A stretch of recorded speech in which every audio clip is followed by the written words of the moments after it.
Welcome to the Dogs Podcast with your hosts, Blake Reneker, Justin Charles, and Josh All.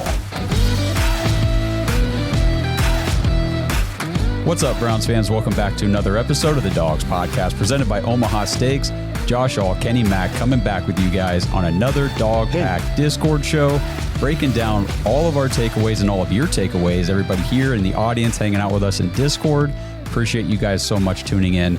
We're going to talk about the Seattle Seahawks game last night, preseason week 3, the finale for the 2024 preseason. I mean, it's kind of crazy. Preseason's over already, and now it's on to Dallas. I mean, we are entering the regular season. It feels like this offseason just kind of flew by. Don't you think, Kenny? Yeah, man, I can't believe, like you said, third game's done. Really odd that, a 10 p.m. start, you might have thought the day would have just dragged on, but the day went fast. All of a sudden it was 10 p.m. Eastern time for us here on the East Coast. And, man, it's just went by real fast. Yeah, it did. I did not, full disclosure, I did not get an opportunity to watch the entire game last night.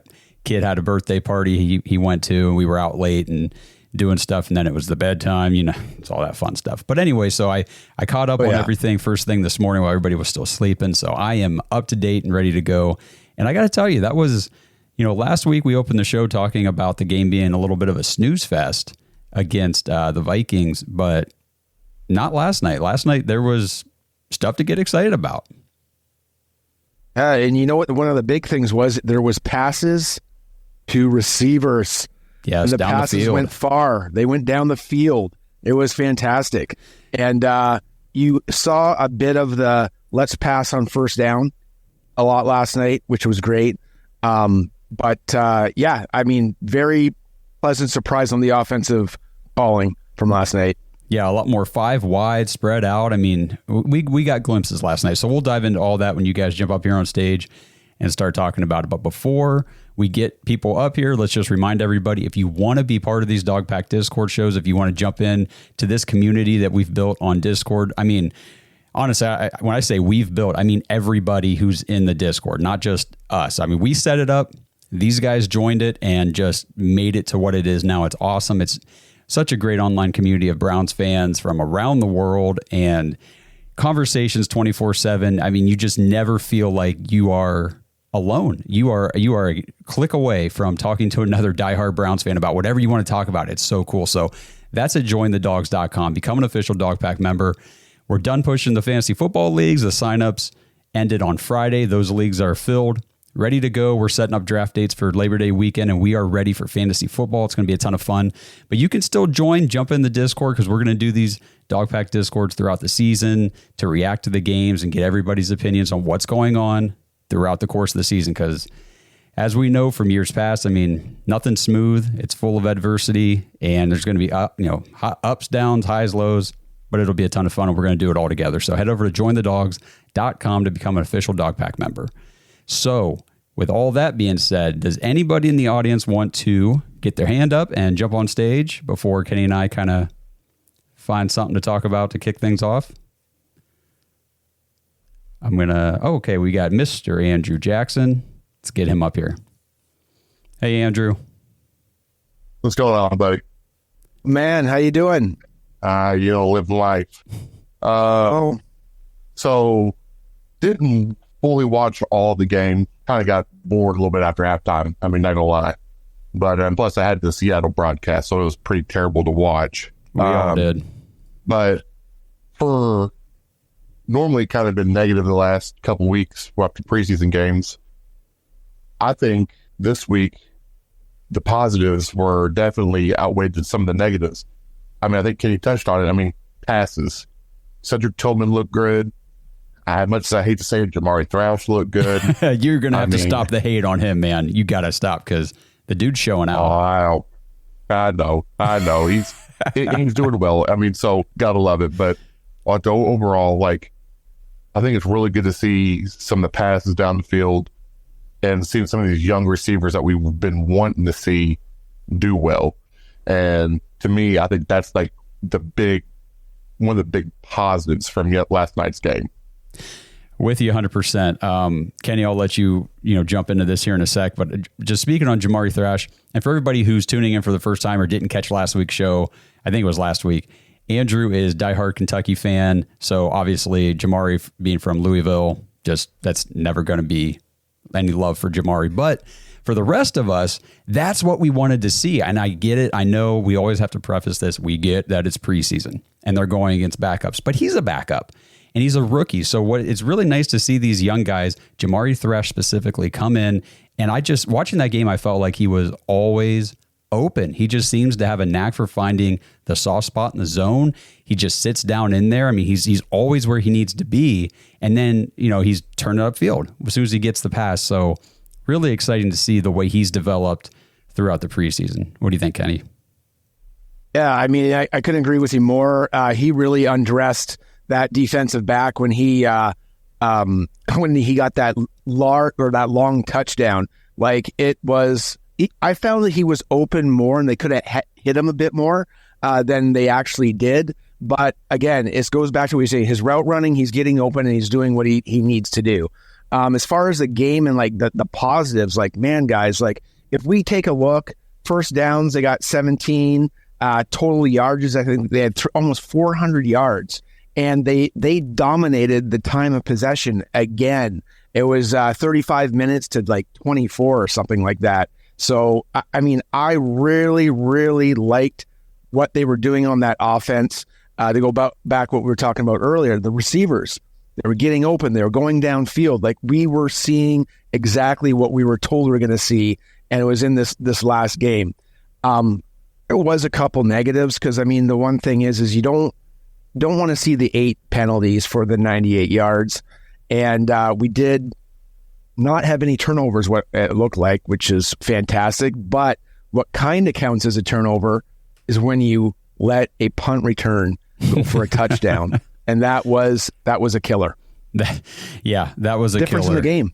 Yeah, it definitely was. I don't know. I feel like, Dustin Hopkins kicked the first field goal. So I'm just thinking special teams right now. And, then it was Haversick, I think, for every kick after that and, all the extra points and stuff. So I don't know how much of the special teams I'd have to go in and look at snap counts and things like that to see, how much of special teams were they playing backups and these back end roster guys trying to figure out who's making the final roster, who's making the practice squad, and who's either getting traded or cut. You know what I mean? So, you don't want to see that happen, but I'm a little less concerned about it considering it was a preseason game and it happened a little bit later with backup guys in there. But you don't want to see it, obviously. But that definitely was the difference in the game. I guess my biggest concern with it is just the in the preseason, you've seen some big plays happen through different phases of this roster, and like it doesn't matter who's in there. And ultimately, when we're thinking about Joe Woods, when they were having those communication issues, all the first string wasn't playing. Those tended to go into the season, and ultimately Joe Woods wasn't here anymore.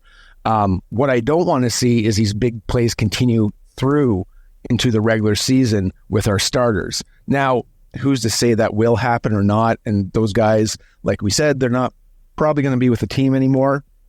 So let's see what happens with the Cowboys, and hopefully that does not happen, these big plays. Yeah, no kidding. So I'm going to go through some stats real fast, but while I do, whoever wants to come up on stage next, go ahead, put your hand up. And as soon as I'm done going through kind of this box score, we'll get you up here. But Kenny, you talked about the wide receivers. Michael Woods, 9 targets, 5 catches, 53 yards, 2 touchdowns. He looked good. Jamari Thrash, we talked about him. 6 targets, 4 receptions, 73 yards and a touchdown. James Prochet caught all 5 of his targets for 26 and a touchdown. And then you've got Cedric Tillman, who didn't play obviously much past, those first handful of drives or whatever. But I mean, he had 4 catches on 5 targets for 52. And then Jalen Darden, who I was like, nice to see him getting some run at the wide receiver position, getting some targets downfield because he's a speedy guy. 4 targets, 2 catches for 49 yards. So like you said, the receivers really stepped up this time. So we got Tony the Italian wants to jump up here on stage. What's going on, Tony? What's up, my man? I'm doing pretty good. How about you guys? Excellent. Good. Hey, well, I do have a question, and it kind of goes to the injury last night, the Foreman, and I'm not sure if we've seen, what the severity of it, or, I mean, it didn't look that bad, but who knows? But when it comes to week 1 and the rest of the season, and I know it seems like that Chubb is okay, good to go, at least by reports, but how fast do we see him come into the lineup knowing that we're not exactly sure how good Jerome Ford's going to be after the showcase of last season? And we still have Robbins, who's a rookie. He's looked good the preseason, and also we don't know about Hines at all. We don't know if he's going to be back or when that's going to happen. So how fast do we think Chubb could be back, especially if Foreman, I hate to say it, looks like he's made of glass? Okay, so real quick, go ahead, Kenny. You got this. Yeah, so it's a weird situation in this running back room because we have a lot of injuries. Hines hasn't even practiced yet. I don't even know. Like I'm because Robbins was playing last night. I'm not 100% sure that guy's going to make the team. I'm thinking he might be more of a practice squad player. But your overall question about Chubb is I think it's going to be week 6 or to week 8 around there before he comes back. I understand, like, he looks really good. He's squatting those 5 bills on each side. Like, it's unreal what he's doing. He's got to get in game shape, and they have to test that knee, I guess, against cutting and all the time. And that's the biggest fear with him. And they're probably going to activate him maybe like week 3, and then I would say 3 weeks of football conditioning. That being said, as far as Foreman's concerned, I think it was a rib injury, so we'll see how bad that is going to happen. It's the breathing more than holding the ball and that kind of thing with a rib injury is what I think. And then as far as Jerome Ford, he isn't a great runner, and even his runs yesterday, he goes down. Like, he's not a trucker. He doesn't run over people. But the one thing is he is a fantastic receiver out of the backfield, and you're going to see a lot of receptions his way, I think, in that Cowboys game. So he's going to start. Yeah. I mean, obviously, Nick Chubb, I think, we've talked about this so much, and there's a Dr. Deepak Jonah. If you guys want to follow him on Twitter, especially for just even for fantasy football, he really does good updates on guys getting injured all year long, especially during the season, kind of gives you a good evaluation of what he expects in terms of recovery time when guys are going to be back and what you can almost expect from them when they do. And a lot of what he said about Nick Chubb, he hasn't been activated yet during the training camp. So his inclination is, like you said, Kenny, probably going to miss at least the first 3-4 weeks, start the season on PUP. And then when he does come back, it's going to be, he's starting, before he was kind of saying a 4-week ramp up until he's kind of getting maybe 80% of his normal workload. But now he's starting to say maybe even more of like a 6 to 8 week ramp up, just because it was such a severe injury. And while he is working back, playing football is different than lifting weights and running, sprints and things like that. So as far as the other running backs, I do expect Jerome Ford to handle the majority of the workload, to be the lead back like he was last year. I expect Deontay Foreman to fill that Kareem Hunt role. I mean, you talk about him being made of glass. Kareem Hunt was dealing with hamstring injuries and stuff every single week last year. So I don't know if we're gonna. That's just kind of a lateral move, in my opinion. I think Foreman might have a little more burst right now than what Kareem Hunt had last year, so that could be a step up. But yeah, the one thing I don't agree with you, Kenny, I think Aiden Robbins is making the team, and the reason I say that is because I don't think Nyheim Hines is coming back. I haven't seen anything out of him yet. I don't know how. Maybe I don't understand the injury designations as far as counting toward the final roster or everything, but he won't be on the active roster. And that really just leaves Aiden Robbins as that guy. Pierre Strong, we don't know what his injury status is right now. And fair point. I was watching Aiden Robbins as soon as they got, Foreman got hurt last night and Ford was out, it was the Robbins show. And Jacob Saylors looked nice, but he just came in to kind of spell him. I was watching Aiden Robbins, especially not just running the ball. 8 carries for 38 yards, 4.8 a carry, much better than what we've been seeing from the running game the first 2 preseason games, but pass protection. Every pass play I was watching to see what is Aiden Robbins doing on this play. And the dude doesn't just hold his own in pass protection. He freaking seeks out contact. Because he used to be a linebacker, and I was watching him just fit up linebackers, and I'm thinking, this is a guy the Browns are probably going to want to use back there to help protect Deshaun Watson. That's a good point. And I didn't think about Pierre Strong, because ultimately in my head, I was thinking that because of all the gushing that they do about his great kickoff returnability, we haven't really seen it. So I would think he would have been the third running back, and then that would leave Robbins kind of out for the practice squad. That being said, he also has a rib injury, does he not? Or he has some kind of injury. I can't remember what it is. So that pretty much would leave the door open for Robbins. Yeah, he got that rib contusion at practice on Wednesday, and I haven't heard any updates on him, but I know obviously he wasn't back for the game last night. So we'll see. But I mean, they've had over a year now to evaluate Pierre Strong, and I've just, it's hard because I know we interviewed Aiden Robbins. We have like a personal connection with him. We're rooting for the guy on a personal level too. But just watching him on the field, I'm like, I like what I see. I mean, even out of the backfield, his coaches in college talked about underrated pass catcher out of the backfield. He had 5 targets, caught 4 for 25. I mean, when you're doing that kind of stuff, you're chipping in 4.5 yards a carry or more, and you're pass blocking well, I think you got a spot on the roster. Yeah, he had a nice little out to the flats, and I don't know if you remember, Tyler Huntley was running. I don't even think really there was a route for him. And he just ran down like a tight end and caught that and just snagged it right out of the air, first down. He was very, very aware. Yeah, and there was one where I think it was DTR was rolling out, and Robbins came out and he chipped on, I don't know if it was a safety or whoever was coming up to try to make the tackle, and he chipped on him and he spun around real quick and got his hands up and he was open. Like if DTR, I think it was DTR, would have seen him or had a second to react, he could have flipped that ball to him, and we at least would have picked up 3 yards or something. Oh, yeah. It's just those kind of little things that shows the football IQ that the vision, the football IQ, we need that at the running back position. Pastor Rob, absolutely. Let's get you up here on stage, buddy. Our Discord genius, Pastor Rob. How you doing, guys? Great. How about you, man? Not bad. I missed the start of the show, so apologies if I cover anything you've already covered. But I posted the thing in the group earlier that said that I don't think Pierre Strong, I don't think that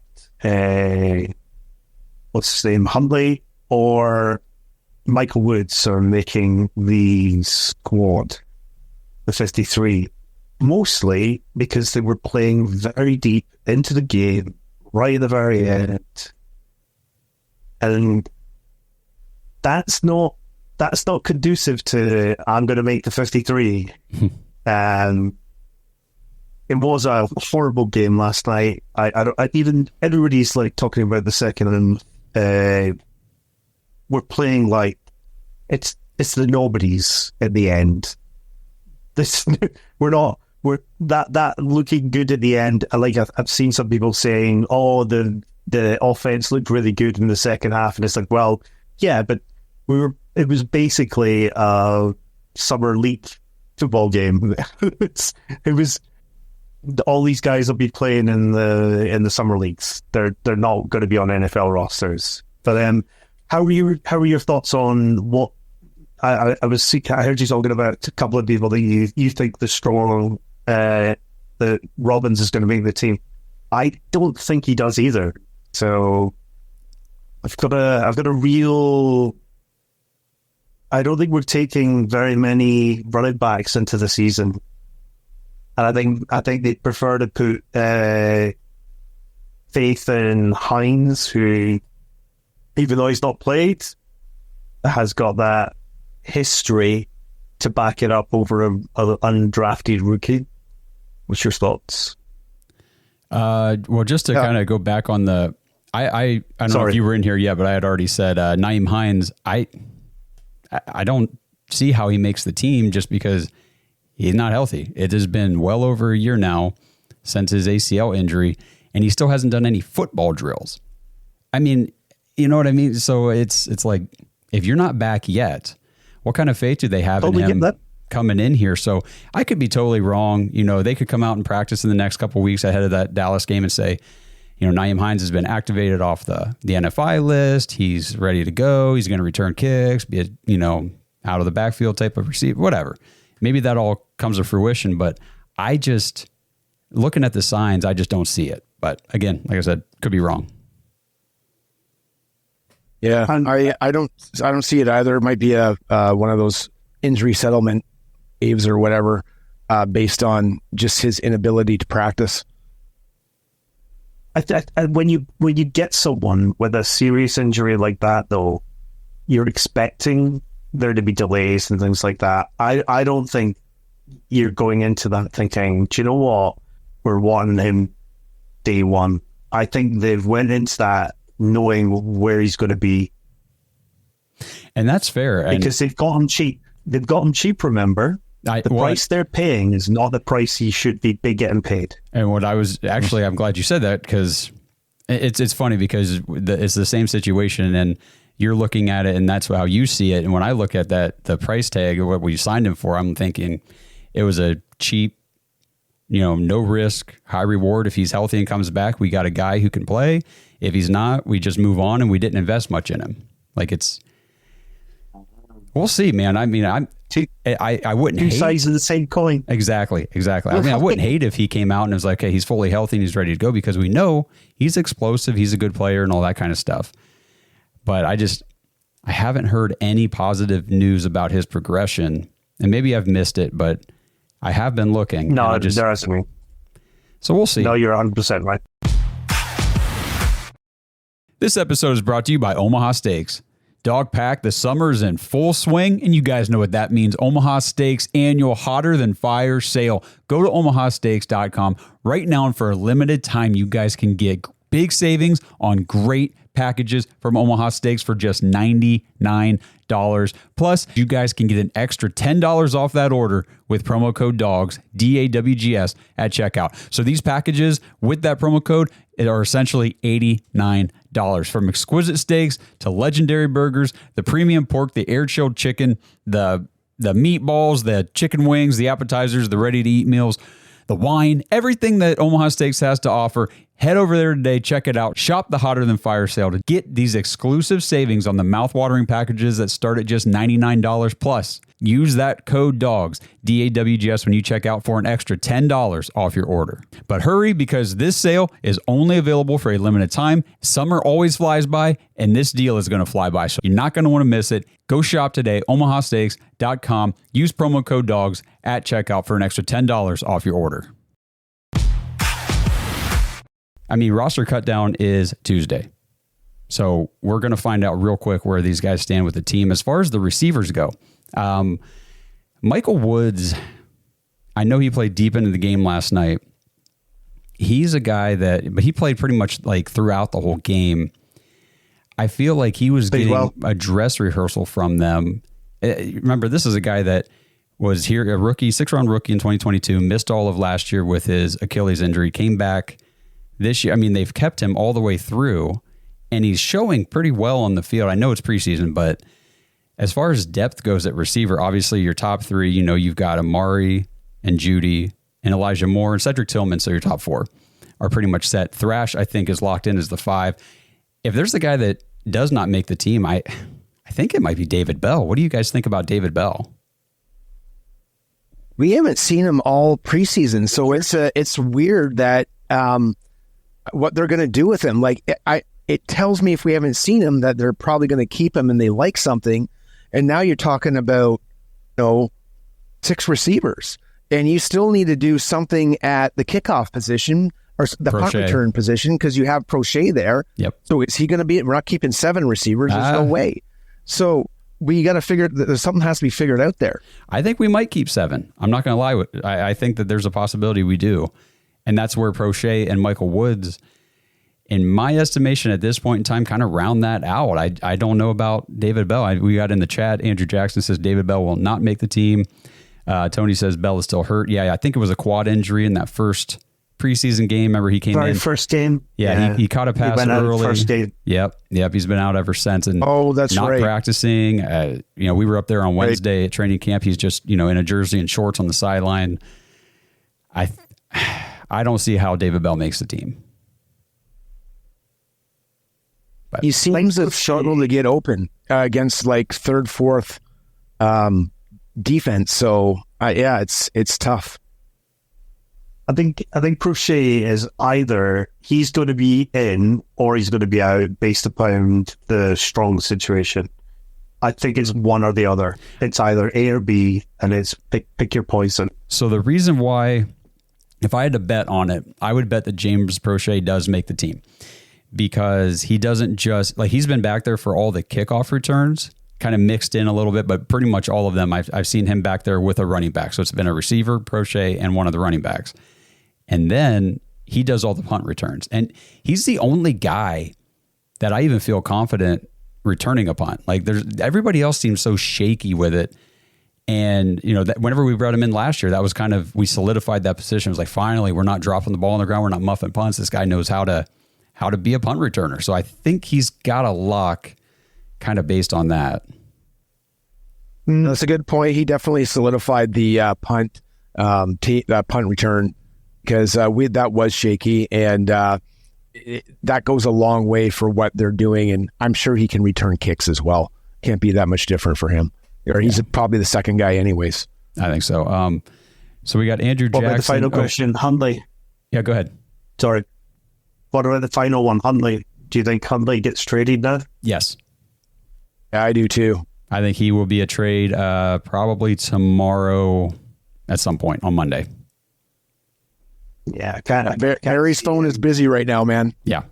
I can't see it being out. They like DTR too much. DTR was the clear-cut third-string quarterback throughout the preseason. And when DTR plays, man, and I know I get it preseason, he looked really good last preseason, but the dude's, he's athletic and he's got an arm. He has some arm talent that is worth keeping a hold of, at least for another year or so. Yeah, I could see Huntley basically he's a good player, and I think I would prefer Huntley going forward. If you were to choose between DTR or Huntley, I would choose Huntley, but it just seems like this front office and this management team are just nope, we prefer DTR. If we didn't have Jameis as the QB2, I would be all on the Huntley backup. Got to keep him over DTR if that's even the choice. But since we have Jameis, I think it makes more sense to keep the guy who's on the rookie contract, still developing, and has the athletic abilities to play the position over however many year veteran Huntley is now. Because he's only a 1-year guy anyway. Money talks, yeah. Agree. All right, well, we're going to bring Andrew Jackson back up. Pastor Rob, if you want to jump back up here a little bit later, just throw that hand back up. What's going on, Andrew? So that kind of goes into what I was about to ask about the quarterbacks. What do you guys think? If all four make it, or if just three, and who would it be? I'm with Pastor Rob. I think Huntley's a better fit, and I personally rather have him than DTR. But that's just my own personal opinion. But say tomorrow with Russell Chris, I guess it's Tuesday, right? Yes.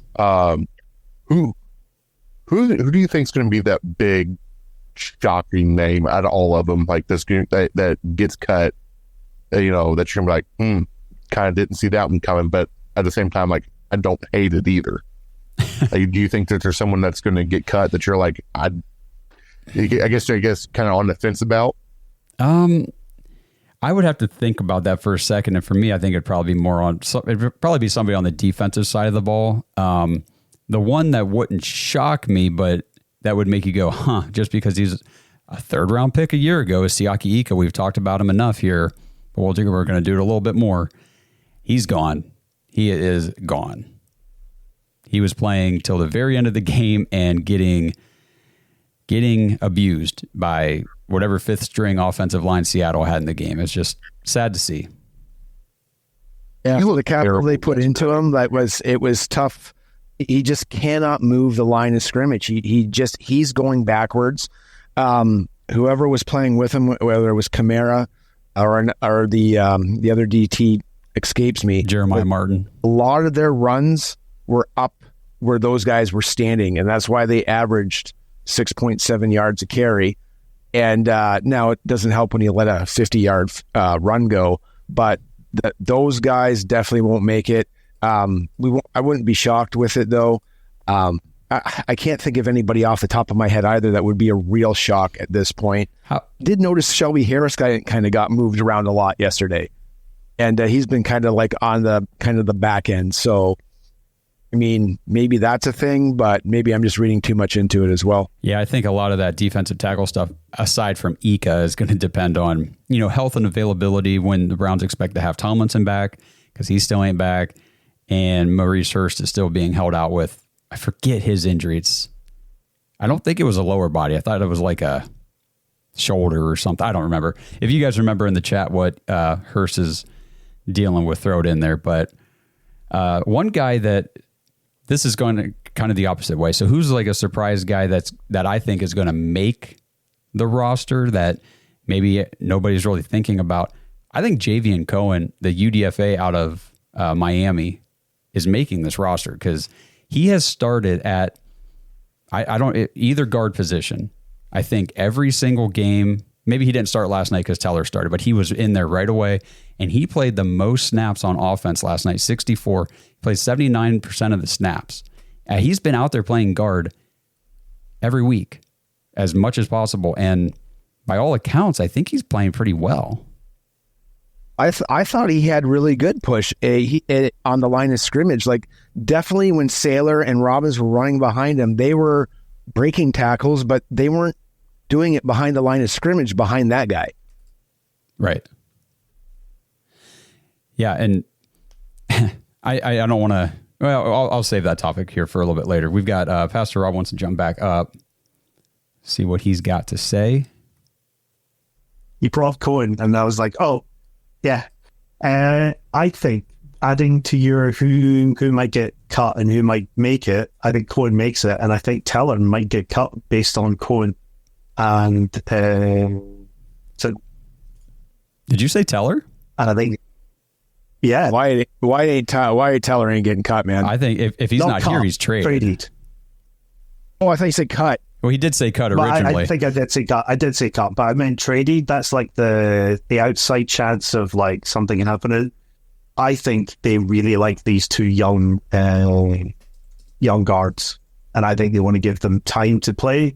Teller's the easiest one to move. To move Joe Bitonio because he's going to see out being O'Brien, and then I think they'll keep Dunn as like the fourth guy, and that makes it a cheap guards, and I think they like those two guards over Teller. Man, that was my weird back of the mind. Something to Tennessee, maybe. So Zinter got the start last night at left guard. So it was. Why am I drawing a blank? Who was it? Afidi over at left tackle. Yeah. Okay. So we had I thought they looked a little rough together. Afidi and Zinter. Yeah. So the left side was, which goes back to, I know there was all the crap online. Oh, Deshaun Watson's not starting again. He's not going to play in the preseason. Blah blah blah. Jameis Winston didn't have like any time back there. I mean, the pressure was for real whenever he was in the game, and it was a patchwork left side of the line. So I mean, I get it. I obviously, if Deshaun could have gotten some reps, that would have been nice, but whatever, it didn't happen. So we're going to be okay. We're going to have hopefully our starting line put together by the time Dallas comes into town. But Pastor Rob, you're talking about them potentially trading Teller. Do you have like you even mentioned Tennessee, I think as just a quick example, but what are we aiming for in a return? I don't think we'd get much for him. I think at max you're looking to get like a fifth. Well, that's optimistic. So for me, I think a guy like Wyatt Teller is not a guy that Andrew Berry moves for a draft pick, or at least not just a draft pick. I think he moves him for another player. He could move him for a tackle, then a backup tackle. There you go. That could, man. I was just sitting here thinking, oh man, kind of a hot take. Javian Cohen's going to be like a second string guard for this team, and you're saying no. Let's get rid of Teller. No, I think they really like him. Him and Zintner, I think they're like, we really like these two guys going forward. I think they really lucked out in getting Cohen. Cohen had like a 5th or a 4th round grade on him and went at UDFA. I remember doing a lot on him because Barry Shuck talked to him at the Senior Bowl, and Kenny, we did a couple of shows on Javian Cohen, and we were just very excited about him. Man. And I remember talking about if the Browns could get him like somewhere in the 3rd or 4th, because some of the projection websites were talking about him as a 3rd round pick. And then it was like, oh, maybe more of a 4th, like you said, Pastor Rob. And then he goes UDFA. It's just wild. But yep, he is. Glad we got him. I think they really, really like him. Everything sort of shows that they really like him. And that's where I'm like, something might be bubbling there, because if you want to get that guy game time, you need to move one of the big two. You can't keep the big two and give game time to these two young lads. Well, we'll see what happens. I get your logic behind it. I don't see them moving Teller this year. I get the logic, though. They've got a lot invested in the guards, you're saying, and so they're going to free up some money and get something while they can, because I don't think you're saying Teller's not going to get paid next year, and I totally get that. But I think just based on what Deshaun needs, I think he stays. But you never know. I'm with you, Kenny. I would be. This would absolutely floor me if they traded Teller at this point, just because we're already dealing with injuries galore across that offensive line. The tackle situation is in flux. Both of our starters are still not back yet, and I don't see Andrew Berry being willing to screw with the interior of that offensive line while the outside of the offensive line is already struggling. But that would be something. Let's see. Do you have any other questions while you're up here? No, I just wanted to talk Cohen. I really like the lad. I think it just, when you started to talk Cohen, it just sprung me, and I was like, oh. Yep. Yeah, I like him. All right. So does anybody else want to jump up here from the audience? Jump up here on stage. Put your hand up if you do. I know one guy that I wanted to mention from last night. I think Michael Hall. So Michael Hall has not like exploded or had any like massive plays in the preseason or anything like that. But watching Michael Hall in his pass rush against the offensive line just had me thinking, when he has Myles Garrett, Zadarius Smith, and Obo, and these other guys, Dalvin, these other high-end starting defensive linemen next to him, I think that he is going to really wreak some havoc. And it might not even be him coming up with the sack or coming up with the TFL or anything like that, but I think he's going to generate so much pressure and create such like focus from the offensive line that these other guys could have some big plays. Just watching him is get off the line and everything is pretty impressive to me. I think putting him at the 3rd and long downs and him just getting after and collapsing that pocket, something that we missed last year. And that's why they got him. And I think he has the ability to do that. I mean, my God, the coach, when they first drafted him, compared him to John Randall. You know what I mean? Like he's getting size comparisons to Aaron Donald. And again, like I'm not saying he is going to be those guys. He's just, there's some things that he does that NFL players say, hey, you remind me of those two very, very good defensive tackles. Yeah, and then you've got, I think it was Z. Yeah, like you said, Aaron Donald compared, like, and the thing is, we talk all the time, defensive tackle position, it is definitely one that guys don't just jump straight into the NFL and make a huge impact. It takes a little more time to develop and acclimate to that position on the defensive side of the ball. And I think by the, midway through the season, we could be very happy that we've got Michael Hall. In the chat, Andrew Jackson says, so hot take. I love these hot takes. Andrew Berry makes a decent splash this week, adding a player, probably offensive line. But before the trade deadline, I see AB making a big splash, like a CD Lamb type trade. My hot take, adding all these draft picks this week makes me think he will bundle them for a player or two. It's just interesting that CD Lamb hasn't signed yet in Dallas. I don't know what they're doing. They're 2 weeks away. 2 weeks away from game 1, and this guy has not practiced. He missed the entire training camp. Obviously, he wasn't going to play in any of the preseason games, but he has not been out there at all. So it is starting to get interesting. Very interesting, at least in my opinion. Yeah, I don't know what the Cowboys are doing either. I mean, the last thing I can remember this going on with the Cowboys, Emmitt Smith did the exact same thing. He held out up to, I think, the third week, and then they finally got him in and playing, and he didn't miss a beat. He just got right into it. I don't think CeeDee Lamb will miss a beat whenever he starts, and they just kind of have to get together and work this out after the Browns game, of course. Yeah, let's miss week 1. But, I mean, talk about the total Andrew Berry move. I mean, he already snaked away Amari Cooper pretty much in his prime from Dallas for essentially nothing. And yeah, could you imagine him pulling off a trade for CeeDee Lamb before the Browns have to face him? That would be insane. That would be unreal. I wonder, like, I haven't seen any articles as far as like what teams would be willing to part with for CD. Like, clearly you're going to be giving up first round pick, and we haven't had one for 4 years. So what's the use of having one next year? We're just used to it now, right? And so after that, are you putting Teller in there like we're talking about? I mean, that might be a thing. And now you got 2 players, and you're getting a bona fide all-star receiver, and then you just have to figure out how to pay him. Yeah, I mean, let me preface it by saying I don't expect it to happen. Obviously, it's one of those. Oh, it'd be so nice, pie in the sky. CeeDee Lamb to the Browns. He's signing back with Dallas. It'll be all right for them. But if it were to happen, you mentioned the first round pick thing. Like, when you think about CeeDee Lamb, whenever he was drafted, I forget if it was 20 or 21. Whenever he was drafted by the Cowboys, he wasn't this version of CeeDee Lamb his rookie year or his second year, or not even really his third year. I think last year was his 4th season, I believe, and it was the first time that he really exploded to this like upper echelon elite level wide receiver. So there's so many people online and stuff that just say, we need that first round pick. We got to find an alpha receiver in the draft.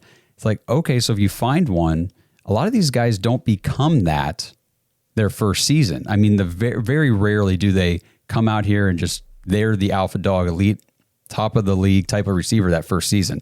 It takes a couple years. So if you can use that first round pick to get a guy who's already there and he's still kind of at the front end of that prime span, I love CeeDee Lamb. The Randy Mosses and these guys that come right out, that's few and far between. Does not happen. Right. All right. So does anybody else want to get up here on stage? Get your hand up if you do. Otherwise, I'll just kind of go through some more of my notes here. Kenny, let me know if you see somebody put their hand up. Just trying to see what else I wanted. Is there anything you wanted to specifically talk about from the game? Yeah, I mean, I was just happy that we got the offense rolling. Like I said, ultimately looking at like the first down, how we want to see this offense different and throw the ball on first down. Like, I really, really enjoyed it. And really, again, like, it was just a game of punt return, and that was really the difference in the game. It was your typical preseason game where the coaches coach these guys up enough, put like 70 points on the board. And it was good. Yeah. Just real quick through some of these notes. I think honestly we've covered pretty much anything. Just real quick to kind of go back. I know this was a hot thing, but people were really upset, like acting as if Deshaun Watson was the only guy who's not suited up for the preseason. Amari Cooper hasn't played. David Njoku hasn't played. Joel Bitonio hasn't played. Our core, like Denzel Ward, Myles Garrett, these guys are not playing any games, any reps whatsoever in the preseason. So it's not like it's just a single starter type thing. I mean, last night, your top receiver was Cedric Tillman. I mean, we started Tillman and Thrash because, and I guess Elijah Moore, because the top 2, Judy and Cooper, didn't play, and Chief didn't play. So Aikens started. So whenever they said, starters are going to get some run, it wasn't all the starters. It was half of them. You know what I mean? So I know a lot of people are upset that some of our starters, obviously specifically Deshaun Watson, gets called out a lot for not starting, but the Browns, the message they were sending is clearly, we value more having our offense as close to 100% healthy as possible for week one than we do main starters getting reps in the preseason. And that's the course they took. This episode is brought to you by Bodden Sports.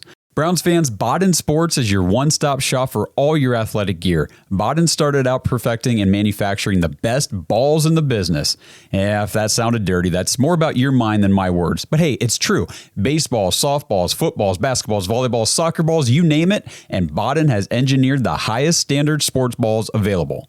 And now they offer more than just sports balls. If you got kids playing baseball or softball, Bodden has batting gloves and bats to go along with both game balls and training balls. If you're into basketball, Bodden makes basketball specifically for indoor or outdoor use. Heck, Bodden even has all the equipment you need for pickleball, which is one sport that I hear everyone is playing, and yet I still never have. And I need to fix that soon. But don't miss the backyard game section of Bodden's website, where you can order everything you need for this upcoming outdoor season.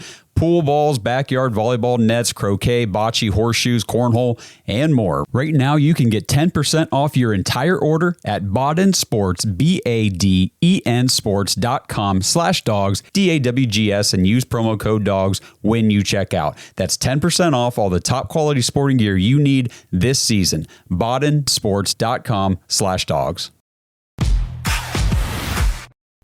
Yeah, absolutely. One thing that note that I did miss for me was the Winston Reed ejection. Ejection, yeah. Oh, that was a bang play, and I really dislike that call. I mean, if you want to call him for hitting the head, sure, but he turned around, he hit the receiver. If this is a regular season and we got to lose like a Myles Garrett, or we got to lose one of our awesome players on defense for a play like this, that really had to be reviewed, and they need to figure that out for the regular season, because like any team would hate to have a player like that lost, a great player lost, and I was disappointed they couldn't figure that out. I'm with you 100% on that one. Let's see. Pastor Rob's got his hand up. We'll get to him, and then Andrew, we'll come back to you as soon as Pastor Rob's done. I was just thinking about the defense. Thought we'd talk a little bit defense while we're looking for topics. Diabate, what an improvement from a player. Last year he was an undrafted free agent. Yes, what a player now. He's molded into an actual starter almost. It's right. Crazy how the change in the young man. When you had asked, sorry, I was going to say, when you had asked a little bit ago about, guys that we would be kind of surprised if they didn't make the team, Diabate came to mind, because I was thinking about the linebacker room the other day when I was kind of going through like predictions for the 53, and it's like, okay, so obviously JOK, Hicks, and Fields. I think Buki Watson, I mean, they drafted him. I think he's got the roster spot, but if Diabate doesn't make this roster, I would be surprised, because I agree with everything you just said. He is developed into a reliable linebacker, a good tackler. I just feel like his pursuit is always good. He's always there. He's making plays, and I really like what he's turned into. He's a great run and pursuit tackler. He seems to tackle well. The other thing, how many linebackers do you think is going to make the team? Because that'll be a key to him making it, I guess. Or I think he's going to make it. But like, do you just keep 5 linebackers based on the way that Schwartz plays his system, or are you keeping 6? Yeah, I forget how many I think keeping 6, he's definitely on the team. I think we kept 5 last year. I'd have to, talk here for a second, Kenny, and if you got something, or Pastor Rob, let me look that up. So I got a small number, I think, last year, because Barry doesn't like them, remember? So we kept very little. I think it was either we might have kept 5, or it might have been 4. How would you like to know the truth? Andrew Barry and the Browns kept not 4, not 5, not 6, 7 linebackers to start the season last year. Kept 7? 7. Really? Yes, sir. That's unexpected. Yeah, I wasn't expecting that either. It was Matthew Adams, Diabate, Tony Fields, Jordan Kanazik, J.O.K., Sione Takitaki, and Anthony Walker. It's Kanazik special teams, and Diabate basically special teams as well, showing out last year. That's what that was. So I do think, I mean, just kind of using last year as a template for what to expect, I think Diabate's locked, because even if we don't keep 7, we'll probably keep 6, right? Plus, he's a good special teamer. He's a good tackler, as you said, for special teams covering. Perfect player you want. I agree. Like ultimately, they're going to keep JOK, Hicks, and Bush. Oh, Bush. I'm sorry, I forgot about Bush. And then that's your 5. That's 5. Yeah. And then after that, it's depending on what other positions need what, and then you may keep a 6 in Boogie Watson. Yeah. Bush, I think. Man, I'm excited to see if he can kind of recapture, the magic from a few years ago when he was a rookie and early before that injury, because the dude is talented. He's definitely talented. He's very talented. Him for like nothing. Just, oh man, if he could just return on that investment, 2-fold or more. Oh my gosh, you imagine? Yeah. Oh man, that'd be amazing. I mean, all the praise coming out of camp is on Devin Bush in that room. So we'll see what happens with the regular season. Yeah. All right, Pastor I Rob. thought Devin Bush has been pretty good, but I thought Diabate's been better over this preseason. Yeah. I know that we've not seen everything, but I don't know, it feels. I think the young lad's doing really well. I agree. Definitely. I think I'm glad we got him. We're going to get Andrew back up here, and then I don't know, we'll go here for maybe about 10 more minutes, and then we'll sign it off. So, Andrew, what's going on? What you got? All right. So, with reports earlier in the week, do you put any stock into the potential retirement of Denzel Ward and his 5th concussion, which I believe he's had more than 5 in his time in Cleveland alone? But do you put anything in that he's actually contemplating retirement before or after this season due to concussions? Well, at this point, I don't think he's considering it. Didn't he post something about he's good? He's not. Yeah, he posted that yesterday, I believe. Okay. I just came across it before we hopped on here, and he just said, "I'm good. I'm playing this season and beyond." Basically. Okay. Yeah, I mean, I would be shocked. He's still very young. I guess he's in that prime window for the cornerback, and he's probably got 2-3 years left to be at the upper echelon of the corner, and then he'll probably start to dip a little bit, but still be very serviceable in the NFL. I mean, the career is not even close to being over if he stays healthy. I don't know. These guys are all competitors. You just don't see guys hang it up very early, very often. So I would be shocked if he did.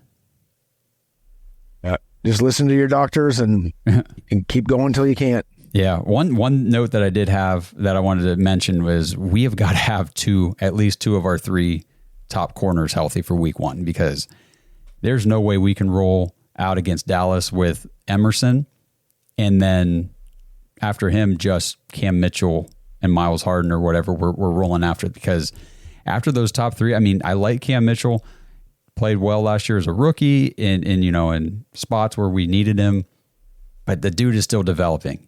He is not ready, in my opinion, to take on a big workload right at the start of the season against a very good team. No, he got a little late yesterday, as well as Justin Hardy, and I don't know if he's going to be with the team based on yesterday. But I would agree with you. You need those. On the flip side, though, Dallas did lose one of their big corners for 6 to 8 weeks. So that is good for the Browns. We hope he gets better later. So it's good that he misses our game. But but yeah, it's that's a big piece for them to lose. Yeah.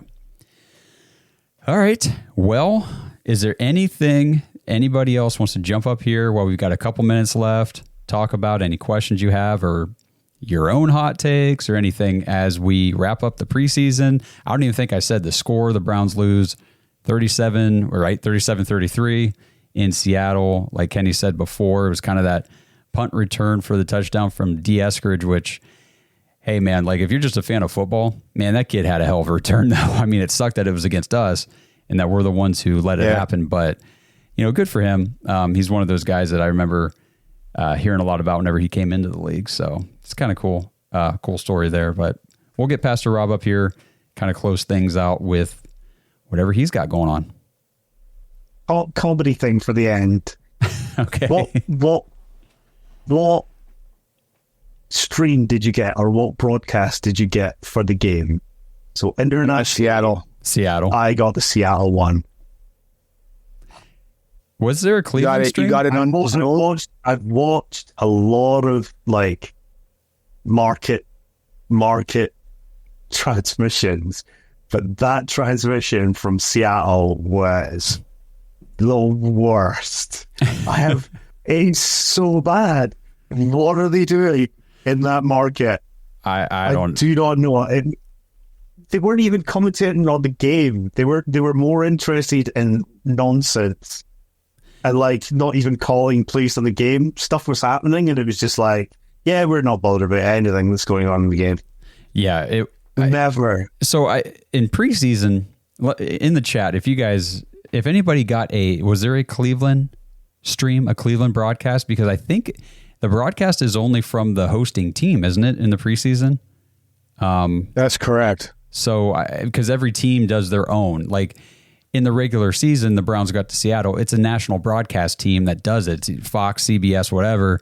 And then in the preseason, it's your local. Like for us, whenever the Vikings were here, I think all the Minnesota fans got. Oh, it says Andrew Jackson said NFL Plus you can pick. Oh, no kidding. Okay, I didn't realize that they do their own from the Cleveland market as well. Okay, well, yeah, the Seattle one sucked. I've watched a lot of football like since I've been young, but like holy, that was awful. It's so bad. It was bad. And it's like they purposely went out their way to be bad, though. Like it was to the comedy levels of like The Room, the movie, like where it's like so bad, so bad. Andrew Jackson says Richard Sherman was at the game. They only said it 5,748 times. Glad you kept a tracker on that one. Yeah, no doubt. It was brutal. Do you know how Seattle have totally removed Earl Thomas from their like anything to do with them? Oh, really? They totally ignore him then. Yeah. Huh. So it's Cam Chancellor and Richard Sherman. No Earl Thomas. They don't even talk about him. They removed him from the Legion of Boom. Well, they don't talk about him. Like Seattle don't talk about them as a team. It's really weird because obviously when he left, he did that whole like swearing to the sideline and all that sort of stuff. But like, yeah, and then he went a bit mental as well towards the end, didn't he? Interesting. But I just thought that was interesting as well. Like one of your greatest players, and you just like, nope, we don't have them. He was never with us.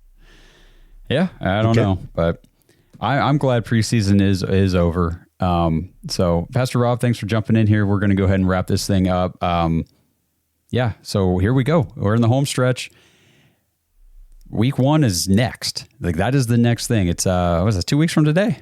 We'll be playing a home game in Cleveland against Dallas, and it's all ramp up from here for that game. So, just follow along. We'll be doing a show later this week to break down everything that happens with roster cutdowns and the final 53 going into the season. I guess I should say the initial 53 because there is no final. So the first 53 that they come out with, who gets cut, who gets traded, who we pick up, because there's going to be guys that we cut so that way we can pick up somebody who gets cut from another team. It's what happens every year. So it's going to be interesting. We'll keep up to date on all of it. Follow us on socials at the Dogs Podcast on everything. We'll post there. And then, like I said, the show later this week. And then, we'll be getting ready. We'll be doing our first regular season game preview next week. Unreal. I can't believe it, man. I can't believe my backers were going to be getting together and having a good time, getting ready for the Dallas Cowboys. And I can't wait to see our defense. I just think they're really going to get after them. They're like, they have been, since we haven't played many of them, especially our defensive line, they are probably just licking their chops to get after Scott and the boys. Yeah, and just remember, I mean, last year, home opener in Cleveland, it was the first game that any of these guys really, with Jim Schwartz here in Cleveland. And we came out and we took it to Joe Burrow and this high-flying Bengals offense that everybody was saying, oh, AFC contenders, blah, blah, blah. And we shut them down. And now it's year 2 with Jim Schwartz, most of these guys. I think it's going to be awesome. I can't wait. So appreciate everybody tuning in. Thank you guys in the Discord for hopping in here in the audience and hanging out with us, jumping on stage, talking to us, posting in the chat. We love interacting with you guys.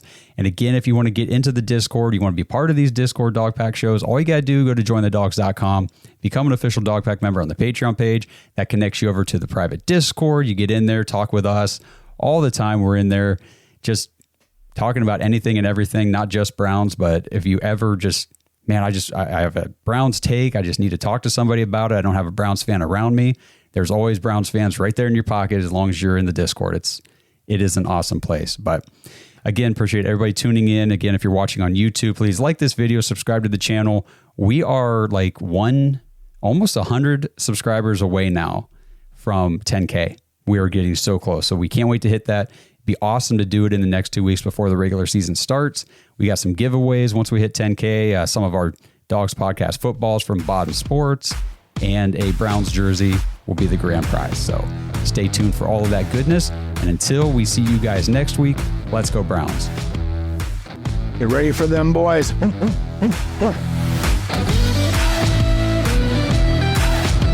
Thanks for listening to another episode of the Dogs Podcast. Make sure you subscribe on YouTube and follow us on Twitter at The Dogs Podcast. Get your thoughts on the show at thedogspodcast.com.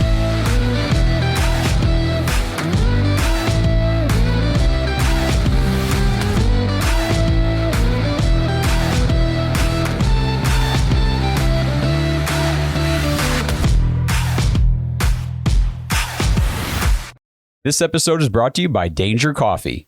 Browns fans, we talk about how Danger Coffee is made free from mold toxins that are in 45% of the world's coffee, but that's not all that Danger Coffee has to offer. Mineral and nutrient deficiencies are a big deal. They make you feel sick, tired, stressed, and they can give you brain fog. These deficiencies negatively affect your immune system, your digestion, sleep, metabolism. Have you ever wondered why you get an initial burst from your coffee, but then you get that little crash not long after? Danger Coffee's patent-pending process remineralizes your body with more than 50 trace minerals and electrolytes, leaving you more energized, engaged, powerful. These micronutrients enter the cells to boost performance. They bind to toxins to provide detoxification support. I know that sounds like a lot, but the bottom line, guys, is minerals matter, and most of us really don't get enough of them on a daily basis. Danger Coffee delivers micronutrients, plus it gives you access to the minerals you already have. Head to dangercoffee.com, use our code DOGS, DAWGS, for 10% off your order, and that code can be used over and over, so you get 10% off every order you make using code DOGS. It's time to start every day off with a cup of coffee that gets you going and actually keeps you going. dangercoffee.com, code DOGS.